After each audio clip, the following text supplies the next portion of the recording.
So let's talk about the big O notation, right? So in the case of big O notation, we are trying to find the upper bound.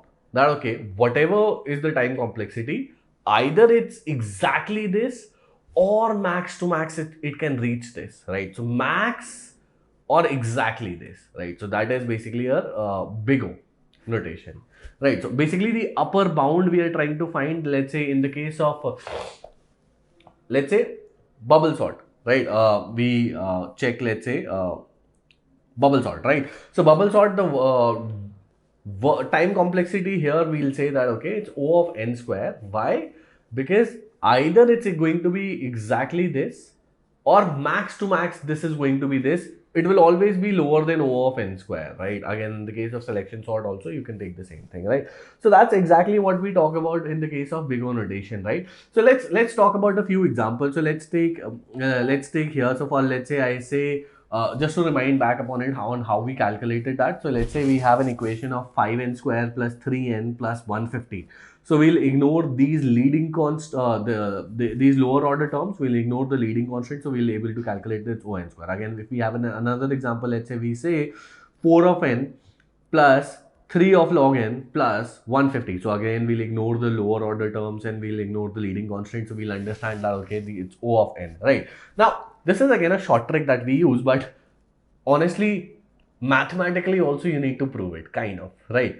So what big O notation says is that if for a function fn equal to O of gn, if and only if, so consider this. So we say more or less for a function fn O of gn, if and only if there exists a constant cn, so the c and n naught, such that your fn is less than c of gn for all n is greater than n naught. And again, I had a hard time reading this also. I completely understand that you will also have a hard time understanding it.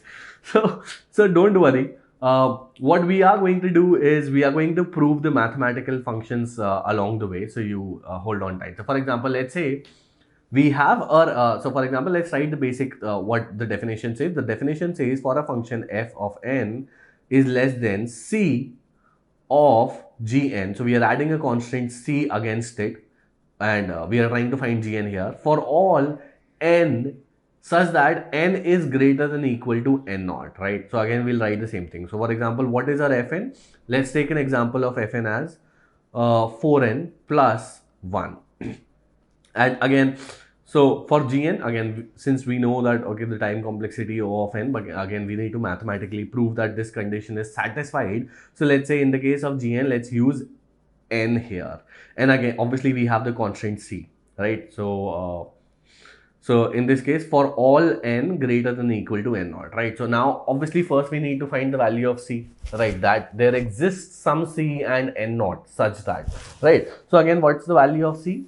If we solve this particular thing here, now we will be able to find that the value of c is such that this condition is always satisfied, is satisfied such that we have value of c as 5 here, right? So in this case, you can move things left, right and center, and then you would be able to find this. Or you know what I told you is, again, just increment whatever the leading constant is by 1.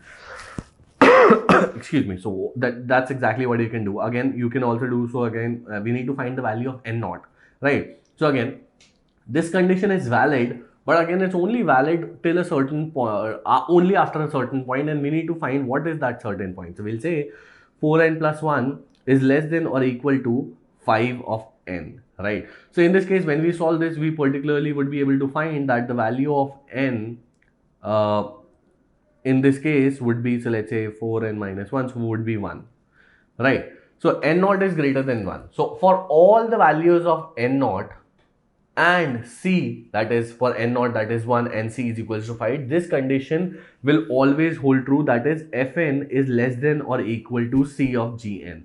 Now obviously you can take an example and put on all the values between the equation, let's say 2 3 1 4 5, and again if you take 0, then this would again be not get satisfied, right? So let's draw the graph for this. So for example, in this case, the graph for 4n plus 1 would look something like this, right? So in that case, this would be 1 here, and again your graph of 5n would obviously have a higher slope in this case and would look something like this, right? Now, when you plot your n naught, you will be able to find that, okay, at exactly this point, right, you would be able, your order of growth increases for C of Gn, right? So that's exactly upper bound growth is.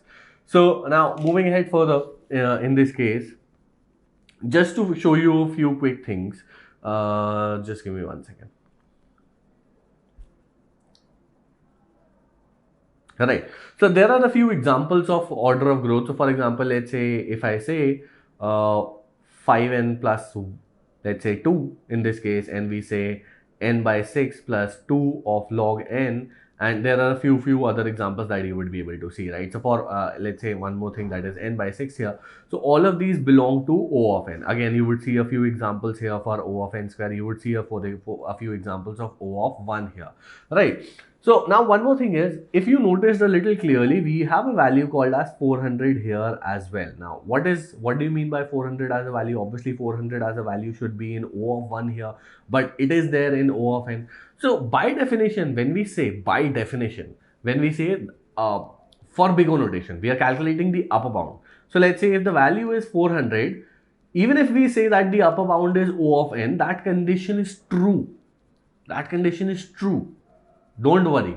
But to be honest, in realistic terms, when we use it, what so happens is we want to use the very nearest one, which is why more ideal. It is not wrong to say O of n in this case, but the ideal one in that case, we'll always say that it's constant. That is, we'll say it's O of 1. That okay, it will always be constant. So again, the basic nature from this also applies to O of n square, right? If we say something belongs to O of n, it also belongs to O of n square. So basically, the O of n square would be superset of O of n, and then the same case is O of 1 would be the would be, let's say, the subset of O and n. Okay, right? So in that case, you would see all of these values like this, right? So example here, this would be O of n square. For example, this would be O of n, and then this would be O of 1. Right. So this is how the big O notation works. It's the most widely used one because it gets you the upper bound and it gets you the exact bound. So thank you so much. I'll see you up ahead in the next video.